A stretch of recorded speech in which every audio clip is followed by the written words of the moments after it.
La ilaha illallah. La ilaha illallah. La ilaha illallah. Itulah zikir yang bisa benar-benar menghujam ke dalam jiwa. Jadi ada beberapa ya terapi-terapinya. Pertama betul sholat ada, Al-Fatihah juga ada gitu ya, terapi Al-Fatihah itu ada. Terapi zikir ada, zikirnya juga bermacam-macam. Zikir itu bisa dijabarkan. Ada yang khusus zikirnya itu hanya istighfar saja. Ada juga yang tahmid saja. Jadi tergantung nih kondisi orang tersebut yang bermasalah apanya sih atau bagaimana cara kita melakukan pendekatannya. Lagi dan lagi kita harus lihat dulu nih basic dia permasalahannya itu apa dulu sehingga kita nanti bisa cocok masuk ke pendekatan itu tadi. Tadi ya ada sholat, ada istighfar, ada zikir, ada Al-Fatihah. Nah itu biasanya yang bisa digunakan dalam pendekatan profetik.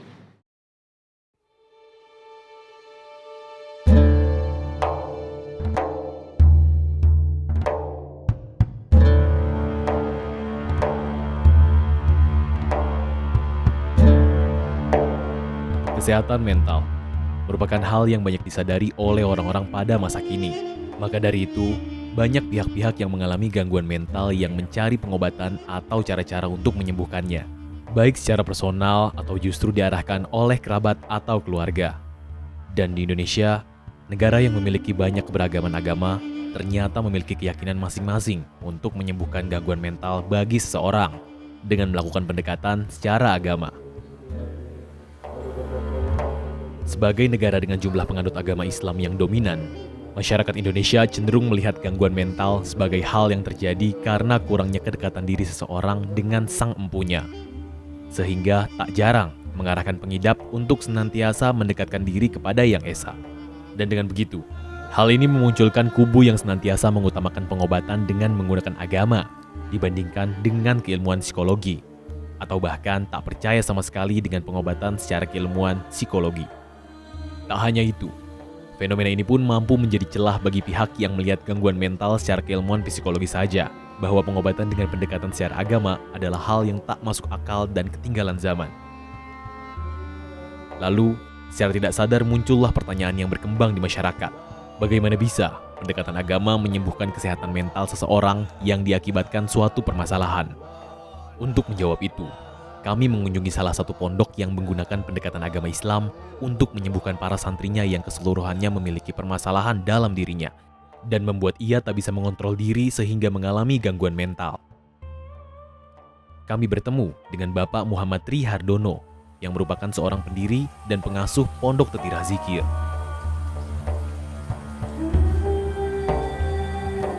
Kegiatan utama di Pondok Tetirah Zikir ini namanya saja Pondok Tetirah Zikir. Zikir di sini hampir menjadi kegiatan utama, bisa lebih dari separuh waktu di sebuah hari itu dipenuhi dengan zikir. Ya, terutama zikir jahar. Sebenarnya kalau di Pondok Tetirah Zikir ini semuanya kita usahakan selalu berzikir kepada Allah. Zikir itu mengingat Allah dengan menyebut nama-nama Allah. Juga bisa dikatakan zikir itu bagaimana kita menghadirkan kalimah-kalimah Allah dalam diri kita. Zikir adalah bagaimana kita selalu berada dalam suasana terhubung, nyambung terus kepada Allah. Firman oleh Allah termaktub dalam Quran itu, ya ayyuhalladzina amanu dzikrullaha dzikran katsiran la'allakum tuflihun. Bahwa orang-orang beriman itu diperintahkan untuk berzikir yang sebanyak-banyaknya. Ketika kita berzikir yang sebanyak-banyaknya, maka pasti janji Allah akan diberikan rasa kebahagiaan. Al-falah, rasa kebahagiaan, rasa ketenangan, rasa kedamaian, dan rasa kebahagiaan, kedamaian, ketenangan itu memberikan efek positif, energi positif bagi jiwa untuk merasakan kegembiraan, dan itu sudah menjadi satu obat. Gembira itu adalah sebuah obat. Gitu. Kemudian kita juga merujuk ke ayat Quran yang lain bahwa zikir itu akan membuat liyuh rijalakum minadh dhulumati ilan nur, mengeluarkan kita daripada gelapnya perasaan kepada cahaya yang terang benderang, perasaan lapang. Jadi ketika orang sumpah, ketika orang banyak pikiran, bunek, itu mengendap menjadi sebuah ganjalan dalam dirinya. Dan ketika dia mengganjal, ketika dia bunek, itu mengundang beberapa penyakit. Bisa penyakit bersifat fisik, bisa juga penyakit bersifat batiniah. Nah, penyakit-penyakit ini semuanya ya bersumber pada kolbu, perasaan. Maka ketika kolbu ini diisi dengan zikir, itu pasti akan bisa membersihkan semua dari segala kotoran jiwa yang pada akhirnya akan menyehatkan batin. Sesuai dengan sehatnya batin, maka kondisi mental, raga itu juga akan tersehatkan. Zikrullahi syifa'ul qulub, bahwa zikir kepada Allah itu adalah penyembuh dari segala penyakit yang ada dalam kolbu. Santri di Pondok Tetira Zikir berbeda dengan santri di pondok lain, karena kehadiran rasa ingin menyantri bukan hadir dari dirinya sendiri, melainkan dari keluarga. Keinginan para keluarga ini pun dikarenakan kondisi sakit yang dialami oleh santri itu sendiri, seperti sakit mental dan memiliki masalah yang berada di taraf meresahkan keluarga, serta tidak diterima oleh masyarakat. Kalau pertama masuk, itu kan kita belum mengamati. Jadi begitu masuk, mereka masuk ke masjid, nanti kita lihat dia ukurannya itulah bagaimana dia bisa mengikuti kegiatan sholat dan zikir. Kalau dia bisa mengikuti sholat dengan zikir yang baik, berarti ini kondisinya bisa disuasanakan. Kita anggap ringan lah ya. Tapi ketika dia di tempat sholat dan zikir itu tidak bisa dengan baik, kadang-kadang destruktif, kadang-kadang mengaco, bicara sendiri, memukul temannya. Nah, ini sudah kita masukkan tipologi yang berat. Nah, maka yang berat ini yang tidak bisa kita suasanakan ini kita masukkan ke dalam ruangan. Nah, ruangan ini kita sebut ruangan khalwat. Sebenarnya perlakuannya mungkin secara objektif itu dikurung ya, tapi cuma beda kita memberi nama. Kalau di rumah sakit itu diisolasi, kalau kita dikhalwatkan. Nah, khalwat ini adalah satu bentuk treatment, ungkapan di mana ketika dia khalwat itu ada vibrasi bahwa khalwat itu adalah bagaimana dia mengenal dirinya, bagaimana dia bisa berbuat sesuatu yang tidak merugikan orang lain, bagaimana dia bisa tafakur merenung di situ. Nah, itu kita suasanakan. Dan ternyata itu salah satu metode yang efektif untuk mengkondisikan batiniah mereka. Jadi mereka kita tempatkan di ruangan itu, lalu kita sapa baik-baik, nyambung juga, Pak. Jadi tidak mereka karena ada stigma gila terus nggak nyambung, ternyata mereka masih nyambung, masih bisa diajak ngobrol, masih bisa disuasanakan. Nanti kalau dia udah tenang, baru masuk ke masjid untuk sholat lagi. Tak ada kondisi dan tempat yang tepat untuk seseorang melakukan zikir. Dalam Al-Quran jelas dikatakan untuk berzikir dalam segala keadaan. Maka kapanpun, dimanapun, dan dalam kondisi apapun harus berzikir kepada Allah Subhanahu wa Ta'ala. Namun, ada cara-cara yang perlu diperhatikan ketika berzikir. Di antaranya kita berzikir harus dengan mata yang terpejam. Perintah Rasulullah, ghamid ainaka, pejamkan mata. Karena dengan kita mata terpejam itu kita menjadi fokus, ya. Kita menjadi bisa melihat diri kita dengan mata batin kita. Tapi kalau mata ini terbuka ya tidak fokus, kita bisa melihat suasana di lingkungan sehingga kita kurang bisa melihat diri sendiri. Jadi pertama, ghamid aimanaka. Kemudian yang kedua, zikir bagaimana bisa terhujam, bagaimana bisa merasuk itu dengan biqawin syaitin wa darbun jadidun. Disuarakan secara mantap, sekeras-kerasnya. Ada zikir yang metode zikir jahar, memang harus dengan suara yang keras. Tapi ada yang zikir di dalam kolbu, tidak ada suaranya, tapi ingatan kita kepada Allah begitu kuat dalam kolbu. Jadi prakteknya saya langsung ya, La ilaha illallah.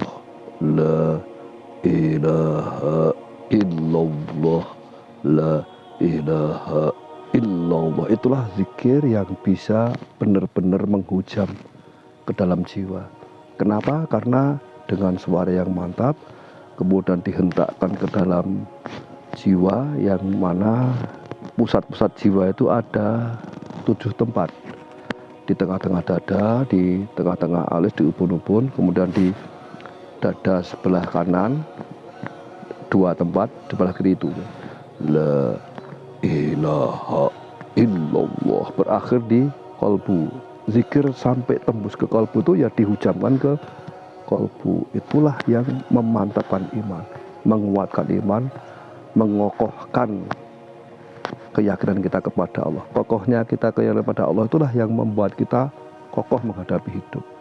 Satu hal juga, berzikir dengan seperti ini membuat kita itu pada titik zero. Kita tidak berpikir, tapi kita hanya ingat kepada Allah. Karena pikiran inilah yang sebenarnya sumber keresahan, sumber penyakit, karena banyak pikiran. Maka zikir inilah berfungsi untuk mengendalikan kita agar tidak banyak berpikir. Nah, ketika kita tidak banyak berzikir itu justru akan ada relaksasi dalam diri kita, relaksasi dalam pikiran kita. Nah, itu menjadikan energi positif, ada power dalam diri kita. Maka the power of zikir itu salah satunya menghilangkan pemikiran yang tidak perlu, kemudian menguatkan dengan keyakinan pada Allah. Maka semakin kuat berzikir, semakin kuat yakin kita pada Allah.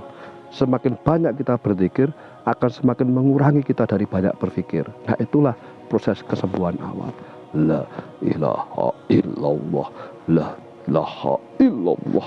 La ilaha illallah. Itu juga ada energi nur, ada energi cahaya dari Allah, di mana hati ini seperti terbimbing, tertuntun. Langkah kehidupan itu seperti menjadi terarah. Yang mengarahkan itu adalah Allah. Karena kita ingat kepada Allah, Allah pun ingat kepada kita. Begitulah Islam memandang zikir sebagai obat untuk penyembuhan depresi bagi orang-orang yang mengidapnya. Dan untuk mengetahui bagaimana keilmuan psikologi memandang gangguan mental dan pengobatannya dengan pendekatan agama, terutama zikir, kami menemui seorang konselor di Pusat Pembelajaran Keluarga, di Dinas Pemberdayaan Perempuan, Perlindungan Anak, Pengendalian Penduduk, dan Keluarga Berencana. Ibu Mada Kartikasari, sarjana psikologi. Ya, jadi depresi itu adalah gangguan seseorang mengalami yang diakibatkan karena orang tersebut mengalami sebuah tekanan dalam kehidupannya gitu ya. Depresi memiliki beberapa klasifikasi, yaitu ringan, sedang, dan berat. Dan hal-hal yang menjadi gejala bagi ketiganya pun berbeda-beda. Namun, dampak yang pasti bisa terjadi ialah ketidakberfungsian peran seseorang dalam kehidupannya. Adapun solusi yang ditawarkan dari keilmuan psikologi pun sangat beragam. Solusi ini berupa terapi-terapi yang dijalankan oleh pengidap yang dapat diterapkan sesuai dengan kebutuhannya.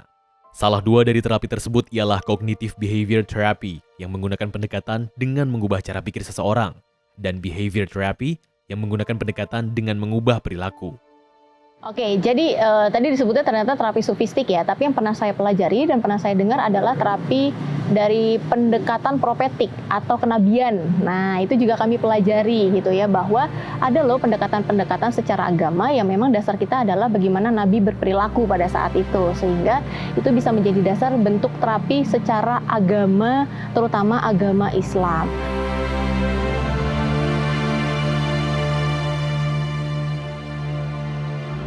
Ada beberapa ya terapi-terapinya. Pertama betul, sholat ada, Al-Fatihah juga ada gitu ya, terapi Al-Fatihah itu ada. Terapi zikir ada, zikirnya juga bermacam-macam. Zikirnya itu bisa dijabarkan. Ada yang khusus zikirnya itu hanya istighfar saja. Ada juga yang tahmid saja. Jadi tergantung nih kondisi orang tersebut yang bermasalah apanya sih, atau bagaimana cara kita melakukan pendekatannya. Lagi dan lagi kita harus lihat dulu nih basic dia permasalahannya itu apa dulu, sehingga kita nanti bisa cocok masuk ke pendekatan itu tadi. Tadi ya ada sholat, ada istighfar, ada zikir, ada Al-Fatihah. Nah, itu biasanya yang bisa digunakan dalam pendekatan profetik.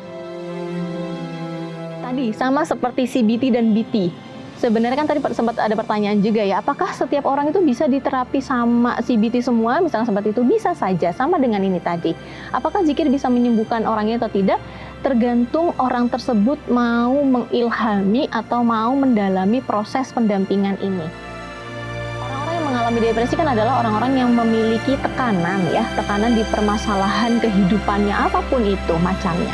Nah, ketika orang tertekan, ketika orang mengalami tekanan full dengan tekanan, mereka memiliki masalah, maka yang muncul dalam pikirannya adalah masalah-masalah tersebut. Mereka kadang juga sulit untuk menemukan jalan keluar dari permasalahannya. Kenapa menjadi sulit? Karena kondisi psikisnya, kondisi pikirannya itu lagi terfokus pada permasalahannya saja. Nah, ketika orang tersebut berzikir, zikir itu kan ketenangan. Ketika orang tersebut berzikir, hatinya tenang, maka orang tersebut akan lebih mudah untuk berpikir lebih jernih terhadap permasalahannya. Dia akan terbuka nih pintu-pintu mana sih yang bisa saya masuki untuk bisa menyelesaikan masalah ini, kayak gitu. Jadi kenapa orang-orang mengalami depresi susah menemukan jalan keluar? Karena mereka lagi terfokus pada masalahnya. Kayak gitu. Ketika zikir, maka dia tenang. Ketika tenang, maka pikirannya jadi lebih jernih dan mudah untuk mencari solusi dari permasalahannya itu. Seperti itu. Selain itu, gerakan tubuh pun dapat membantu seseorang pulih dari depresi. Seseorang akan termotivasi dan bangkit kembali. Berpengaruh besar atau tidaknya adalah tergantung bagaimana orang tersebut melaksanakan terapi zikirnya. Ketika zikirnya mungkin dia sudah menggunakan lantunan yang sudah diajarkan, atau mungkin gerakan-gerakan tubuh yang memang sudah biasa dilakukan, tapi dia tidak mengilhami makna dari zikirnya, tapi mungkin dia tidak secara konsisten melakukannya, tapi dia tidak aware bahwa atau tidak meyakini bahwa zikir ini dapat menyembuhkannya, maka itu tidak akan menghasilkan apa-apa gitu ya. Jadi betul, gerakan-gerakan, lantunan atau misalkan nadanya seperti apa, itu juga menjadi efektif apabila mereka memang benar-benar mengilhami proses zikir itu sendiri.